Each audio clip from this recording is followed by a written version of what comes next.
अध्याय 31 mines act और mines rules के प्रावधान, प्रोविजंस ऑफ माइंस एक्ट 1952 और माइंस रूल्स 1955, माइंस एक्ट 1952 या खान अधिनियम 1952।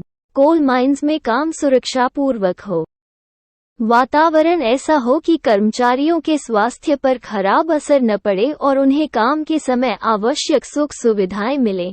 ये सब सुनिश्चित करने के लिए सरकार ने माइंस एक्ट 1952 बनाया है। माइंस पर लागू होने वाला ये सर्वोपरि प्रमुख कानून है। इसके नियमों को सेक्शन धारा कहते हैं। माइंस एक्ट में केवल व्यापक कानून है, जैसे खान को सुरक्षापूर्वक कानूनी ढंग से चलाने की जिम्मेवारी किसकी होगी, संचालन के लिए किन विषयों पर विस्तृत कानून बनाए जाएंगे, कानून बनाने और बदलने का क्या तरीका होगा, चीफ इंस्पेक्टर और इंस्पेक्टरों के क्या पावर होंगे, कानून का उल्लंघन करने वालों को क्या सजा हो सकती है, उसमें काम के घंटों और छुट्टी के प्रावधान भी हैं।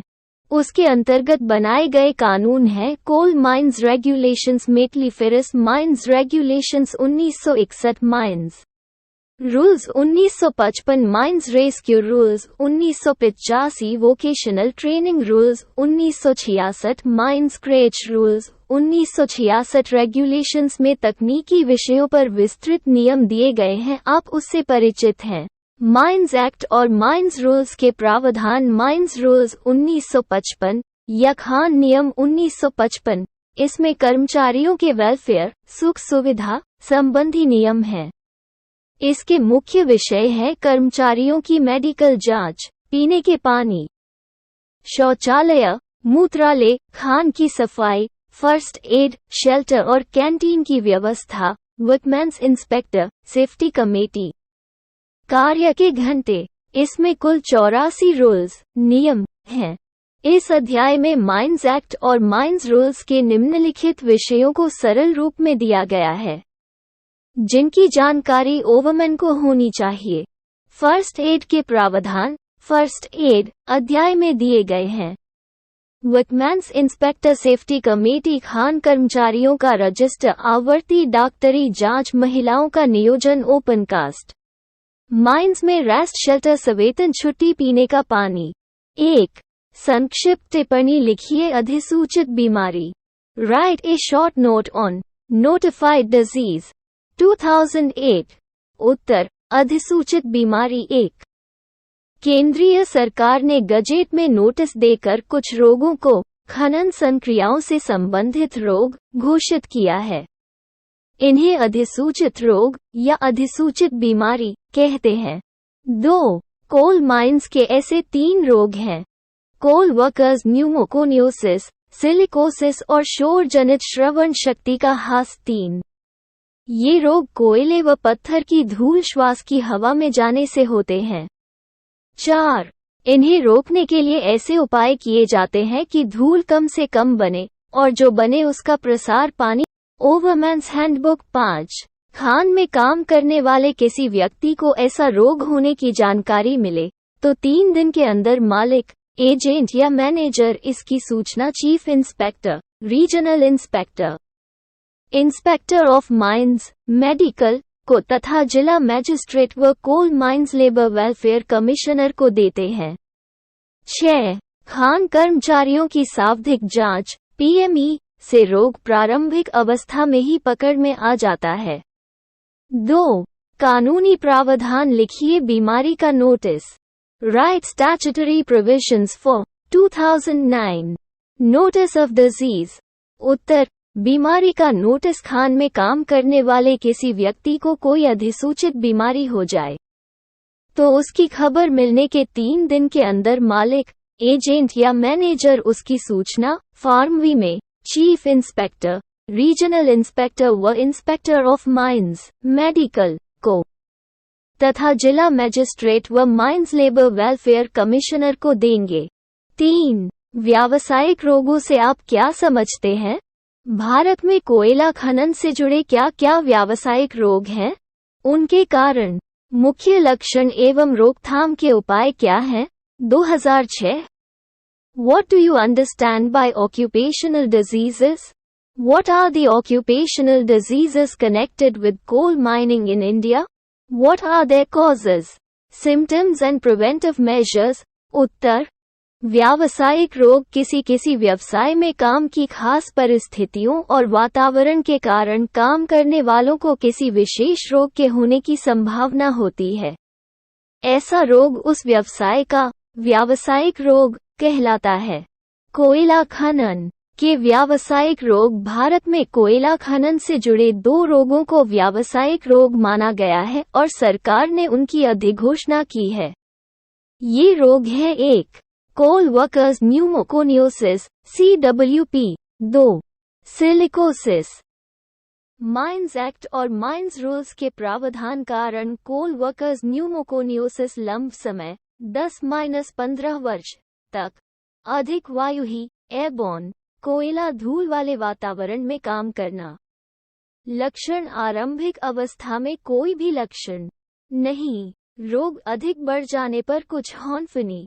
सिलिकोसिस लंबे समय 10-15 वर्ष तक अधिक वायुही पत्थर की धूल वाले वातावरण में काम करना। आरंभिक अवस्था में काम करते समय सांस लेने में कठिनाई, बुखार, ऊंघ व कान की पपड़ी का नीलापन। रोग अधिक बढ़ जाने पर सांस लेने में अत्यधिक कठिनाई, भूख न लगना, छाती में दर्द। अंत में मृत्यु। रोकथाम के उपाय: ड्रिलिंग, ब्लास्टिंग, ट्रांसपोर्ट में डस्ट का बनना कम करना। जहां डस्ट बनती है वहां वाटर स्प्रे से डस्ट के प्रसार को रोकना।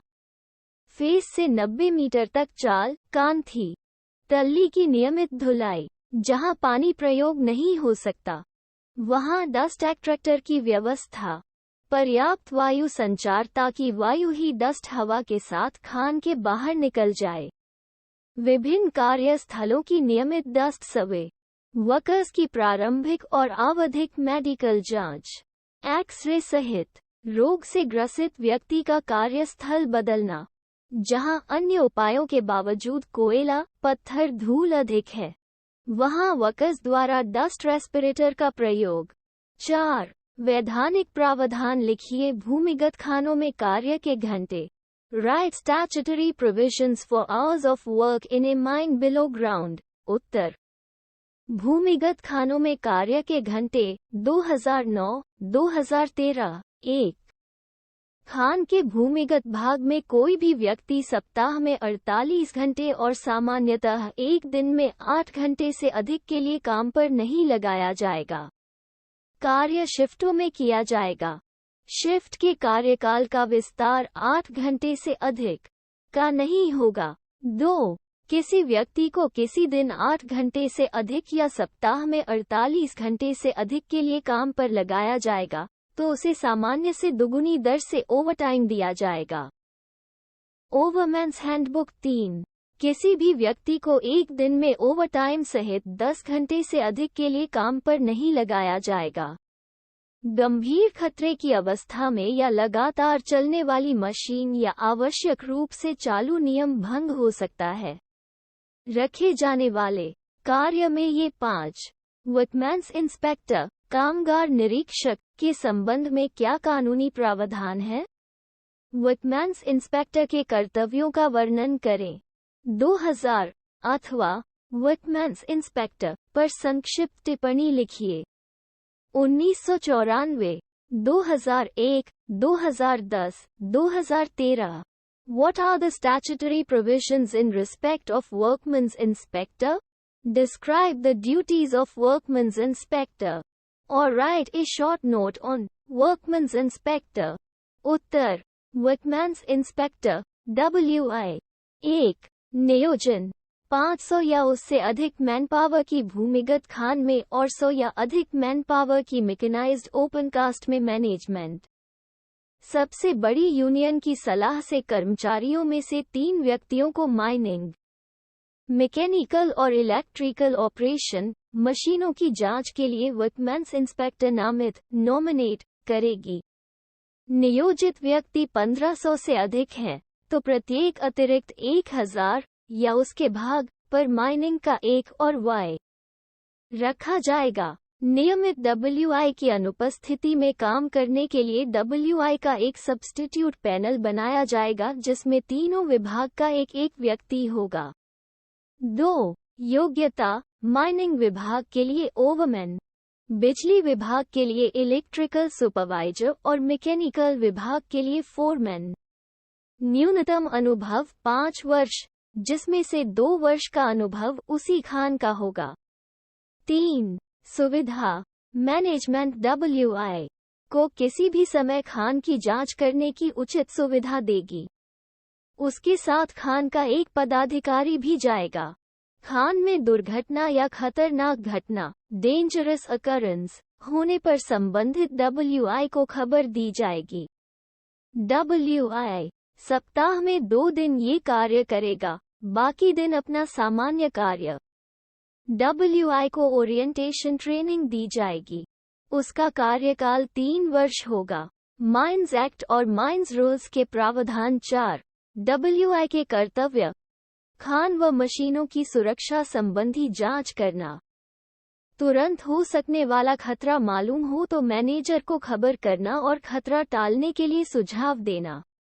B. खान के जनरल इंस्पेक्शन, कंप्लीट इंस्पेक्शन के समय या इंस्पेक्टर द्वारा कहे जाने पर अन्य समय उनके साथ जाना। C. दुर्घटना, खतरनाक घटना की खबर मिलने पर तुरंत जांच पड़ताल करना। D. सेफ्टी कमेटी के सदस्य के रूप में वर्कर्स के सुझाव पेश करना। A. फार्म रजिस्टर में जांच रिपोर्ट लिखकर मैनेजर को प्रस्तुत करना। 5. W1 की रिपोर्ट पर कार्यवाही। WI द्वारा रिपोर्ट लिखने के 15 दिन के अंदर मालिक, एजेंट या मैनेजर उस पर टिप्पणी, रिमार्क लिखेंगे कि सुधार के लिए किस तारीख को क्या उपाय किया गया। B. W.1 के विचार से मतभेद होने पर वो उसकी रिपोर्ट की एक प्रति अपनी टिप्पणी के साथ चीफ इंस्पेक्टर या इंस्पेक्टर को निर्णय के लिए भेजेगा। 6. वैधानिक प्रावधान लिखिए। विटमैन्स इंस्पेक्टर की रिपोर्ट पर कार्यवाही। Write the statutory provisions on 2004 Action on the report of workman's inspector। उत्तर, विटमैन्स इंस्पेक्टर की रिपोर्ट पर कार्यवाही नोट। उत्तर के लिए उपरोक्त प्रश्न का बिंदु 5 देखें। 7. A. सेफ्टी कमेटी के गठन के विषय में कानूनी प्रावधान लिखिए।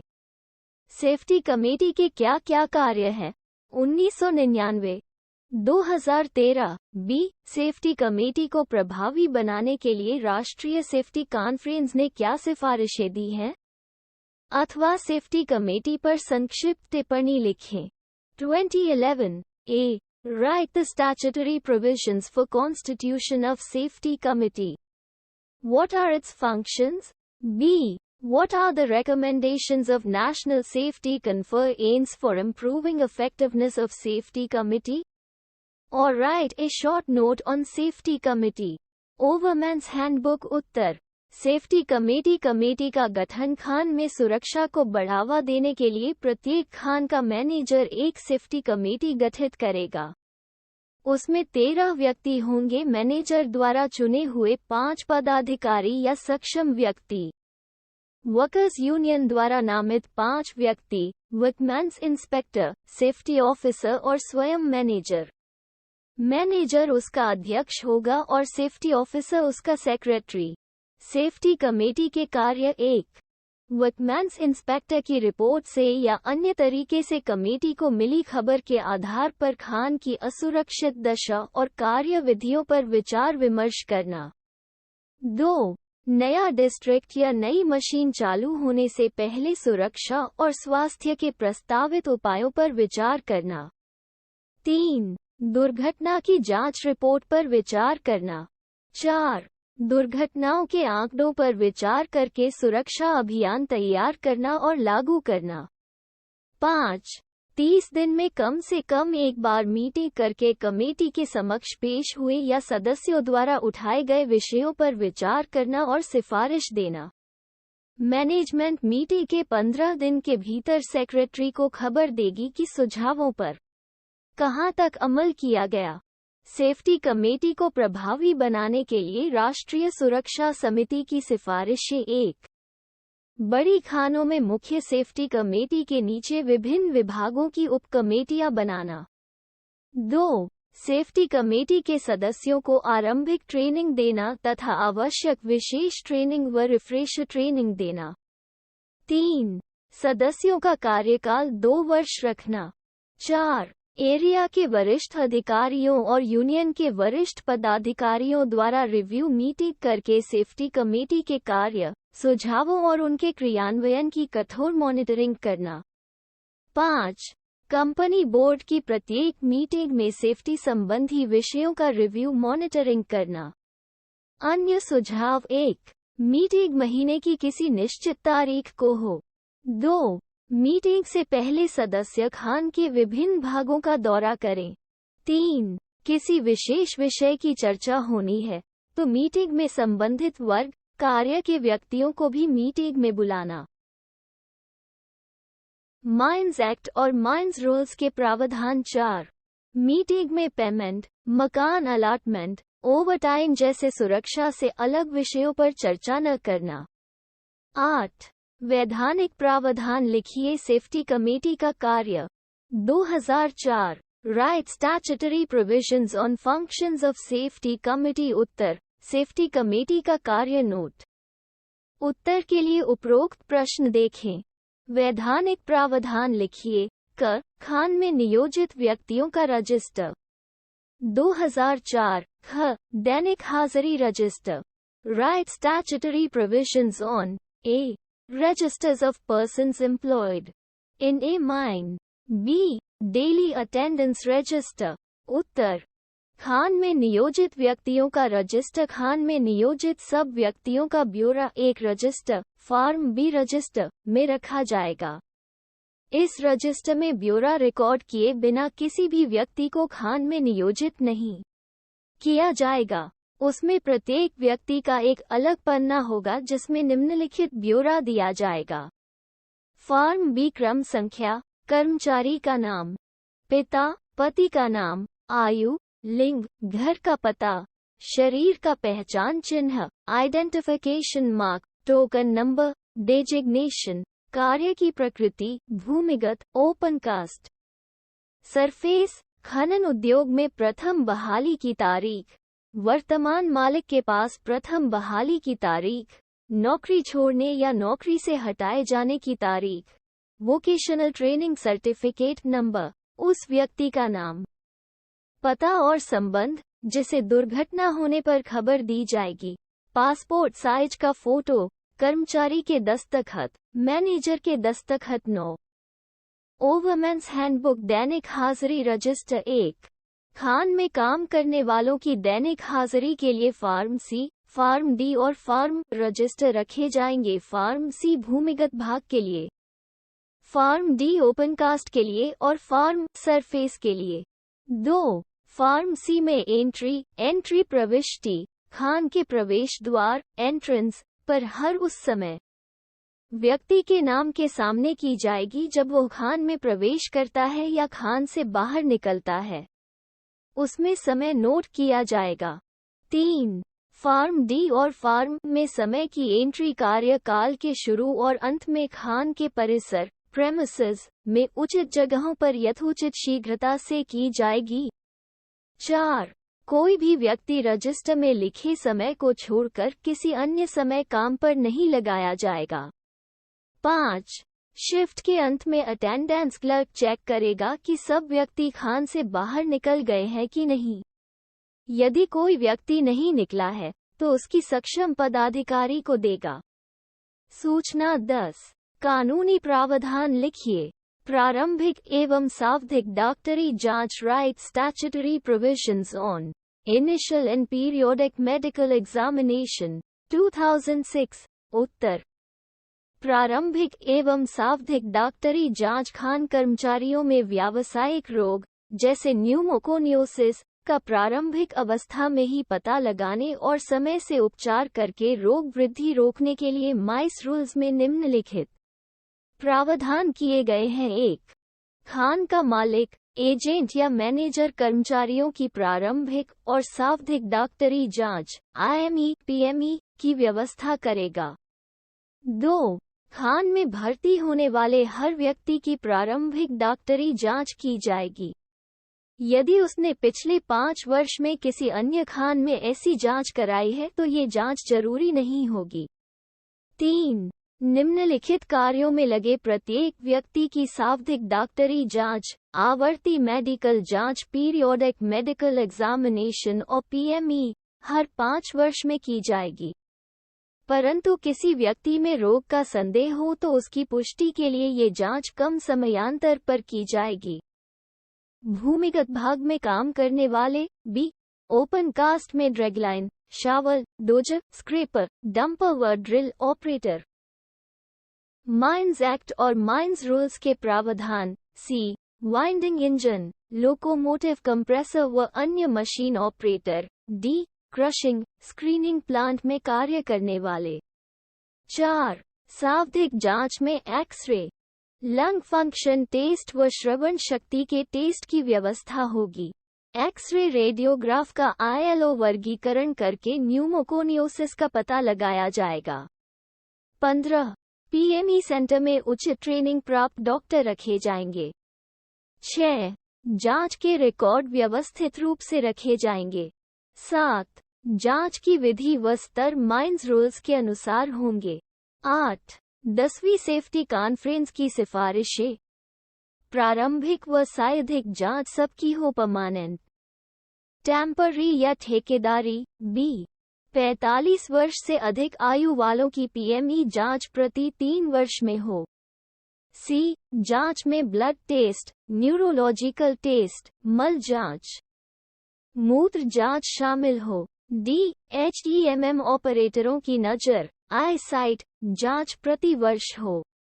A. भोजन सामग्री व स्टेमिंग मटेरियल बनाने हैंडल करने वालों को तथा मंगनीज, लेड व यूरेनियम खानों में कार्यरत लोगों की विशेष प्रकार की जांच हो।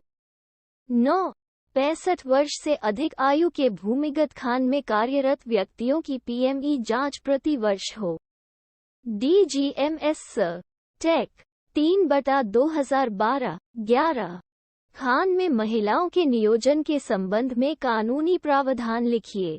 State statutory provisions for employment of women in mines. उत्तर, खान में महिलाओं का नियोजन एक। किसी भी अन्य कानून के बावजूद किसी भी महिला को खान के किसी भूमिगत भाग में नियोजित नहीं किया जाएगा। B. सरफेस में सुबह 6 बजे से शाम के 7 बजे के अंदर ही नियोजित किया जाएगा, किसी अन्य समय नहीं। 2. खान में भूमि के ऊपर नियोजित प्रत्येक महिला को किसी भी दिन उसका काम खत्म होने तथा उसके दूसरे दिन काम आरंभ होने के बीच कम से कम 11 घंटे का समयांतर इंटरवल दिया जाएगा। 3. सब सेक्शन 1 में किसी बात के होते हुए भी केंद्रीय सरकार गजट में नोटिफिकेशन देकर महिलाओं को किसी खान या किसी वर्ग या वर्णन की किसी खान के भूमि के ऊपर के भाग में नियोजित करने के समय को बदल सकती है, परंतु किसी भी अवस्था में किसी महिला को 10 बजे रात से 5 बजे सुबह के बीच काम पर लगाने की इजाजत नहीं दी जाएगी। ओवरमेन्स हैंडबुक 12 संक्षिप्त टिप्पणी लिखिए। ओपनकास्ट खान में rest shelter 2001। Right A short note on shelters in opencast workings. Uttar, opencast Khan में रेस्ट शेल्टर आश्रय। Rest shelter in opencast mine rule 62 और 63 ऑफ माइंस रूल्स। प्रत्येक ओपनकास्ट खान में जिसमें 50 से अधिक व्यक्ति नियोजित हैं, उसमें विश्राम करने के लिए और खाना खाने के लिए रेस्ट शेल्टर बनाए जाएंगे। लोडिंग की जगह में, नियर लोडिंग वॉल्व्स, वर्कशॉप में और खान के प्रत्येक प्रवेश द्वार पर जिसमें 25 या अधिक व्यक्ति काम करते हैं, एक एक रेस्ट शेल्टर बनाया जाएगा। माइंस रूल्स के अनुसार बनाई गई कैंटीन को रेस्ट शेल्टर में गिना जाएगा। रेस्ट शेल्टर निम्नलिखित प्रकार का होगा। A. उसका फर्श क्षेत्र फ्लो एरिया 14 वर्ग मीटर से कम नहीं होगा। समतल छत है तो खड़ाई 2.5 मीटर से कम नहीं होगी। ढालू छत है तो सबसे नीचे भाग में खड़ाई 1.8 मीटर से कम नहीं होगी और सबसे ऊंचे भाग में खड़ाई 2.5 मीटर से कम नहीं होगी। बी, बनावट ऐसी होगी कि मौसम से प्रभावी रूप से बचाव मिल सके। सी, काम के समय उसमें पर्याप्त ठंडा पीने योग्य पानी रखा जाएगा। डी, शेल्टर साफ और स्वच्छ रखा जाएगा। जब शेल्टर उपयोग के लिए खुला है तो उसमें प्रकाश का उचित प्रबंध किया जाएगा। नोट: ओपनकास्ट में ब्लास्टिंग शेल्टर के लिए शॉर्ट फायरिंग अध्याय देखिए। 13. सवेतन छुट्टी के नियम संक्षेप में लिखिए। Write briefly the rules regarding leave with wages. उत्तर: सवेतन छुट्टी के मुख्य नियम 1. खान के जिस किसी कर्मचारी ने कैलेंडर वर्ष की सेवा पूरी कर ली है, उसे उसके बाद के कैलेंडर वर्ष में निम्नलिखित हिसाब से सवेतन छुट्टी दी जाएगी। भूमिगत खान में काम करने वाले व्यक्ति के लिए हर 15 दिन पर 1 दिन। ओपनकास्ट खान में या सरफेस पर काम करने वाले व्यक्ति के लिए हर 20 दिन पर 1 दिन। 2. कैलेंडर वर्ष की सेवा तब पूरी मानी जाएगी जब उसने जनवरी से दिसंबर तक भूमिगत खान में 190 दिन की हाजिरी पूरी की है, अथवा ओपनकास्ट या सरफेस में 240 दिन की हाजिरी पूरी की है। माइंस एक्ट और माइंस रूल्स के प्रावधान 3. यदि कोई व्यक्ति 1 जनवरी को छोड़कर किसी अन्य तारीख से काम शुरू करता है, तो वो छुट्टी का हकदार तब होगा जब भूमिगत खान की दशा में उसने साल के बचे दिनों में से आधे दिन काम किया है, या ओपनकास्ट या सरफेस की दशा में उसने साल के बचे दिनों में से 2/3 दिन काम किया है, परंतु छुट्टी की गणना उसकी हाजिरी के दिनों के हिसाब से ही होगी। 4.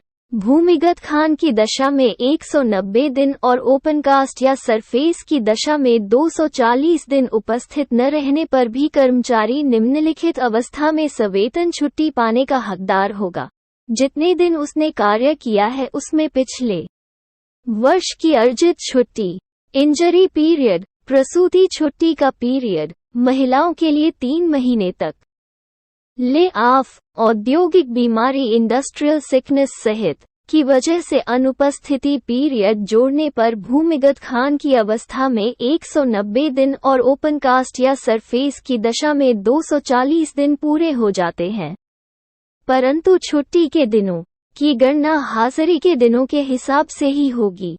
5. सवेतन छुट्टी एक व्यक्ति अधिकतम 30 दिन तक जमा कर सकता है, परंतु यदि उसने छुट्टी की दरखास्त दी है और छुट्टी मंजूर नहीं की गई है तो वो छुट्टी किसी भी सीमा तक जमा कर सकता है। 5वें वेतनमान समझौते के अनुसार कर्मचारी अधिकतम 80 दिनों की सवेतन छुट्टी जमा कर सकता है। 14. खान में पीने के पानी की व्यवस्था के लिए क्या कानूनी प्रावधान है? What are the statutory provisions for supply of drinking water in mines? उत्तर: पीने के पानी की व्यवस्था सेक्शन 19 माइंस रूल 30-31 और DGMS सर्क्यूलर 1 खान में नियोजित सब व्यक्तियों के लिए ठंडे और स्वास्थ्यकर होलसम पीने के पानी की व्यवस्था की जाएगी। 2 प्रति व्यक्ति कम से कम 2 लीटर पानी सुगम जगहों पर शिफ्ट भर उपलब्ध कराया जाएगा ताकि आसानी से मिल सके। 3 पानी उचित घड़ों में मौसम से बचाकर ठंडा रखा जाएगा। घड़े हर दिन खाली करके फिर भरे जाएंगे। घड़े और पीने के काम में आने वाले बर्तन साफ और स्वच्छ रखने के उपाय किए जाएंगे। ओवरमैन्स हैंडबुक 4 जहां सरफेस पर या ओपनकास्ट माइन में एक समय पर 100 या अधिक व्यक्ति काम करते हैं, वहां इंस्पेक्टर पानी को ठंडा करके उपलब्ध कराने को कह सकते हैं। 5 पीने के पानी के लिए व्यक्तियों से कोई चार्ज पैसा नहीं लिया जाएगा। 6 जिस खान में wet bulb temperature 30 degree Celsius से अधिक है, उसमें प्रति व्यक्ति 3 लीटर पानी का प्रबंध किया जाएगा। क्योंकि काम करने वालों को पसीना अधिक आएगा। DGMS welfare 11978 7. भूमिगत भाग में पीने के पानी की व्यवस्था का सबसे अच्छा तरीका यह है कि प्रत्येक व्यक्ति को 2-3 लीटर की एक बोतल दी जाए और खान के प्रवेश मार्ग पर ठंडे पानी की सुविधा रखी जाए। DGMS 12/1956